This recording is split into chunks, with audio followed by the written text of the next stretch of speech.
नाज़रीन तो B breaking news अवां सां शेयर कंदा हलूं। कोटड़ी खां कोटड़ी साइट में मासूम ॿारड़ो पानी जी टांकी में बुॾी फौत थी वियो।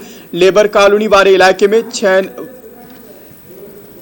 वरे जो वेदान अली रांदि कंदे पानी जी टांकी में किरी पियो। ॿारड़े खे संदसि वारसनि पानी जी टांकी मां कढी अस्पताल मुंतक़िल कयो, जिते डॉक्टरनि संदसि फौत थियण जी तस्दीक करे छॾी। ख़बर जे हवाले सां अवां खे हिकु ॿीहर आगाह कंदा हलूं या ब्रेकिंग न्यूज़ अवां सां शेयर कंदा हलूं। कोटड़ी खां कोटड़ी साइट में मासूम ॿारड़ो पानी जी टांकी में बुॾी फौत थी वियो। लेबर कॉलोनी वारे इलाइक़े में 6 वरे जो वेदान अली रांदि करण दौरान पानी जी टांकी में किरी पियो। ॿारड़े खे संदसि वारिस पानी जी टांकी मां कढी अस्पताल मुंतक़िल कयो, जिते डॉक्टरनि संदसि फौत थियण जी तस्दीक करे छॾी। तफ़सील मालूम कंदासीं। एजाज़ मुग़ल असां सां लाइन ते मौजूदु आहे।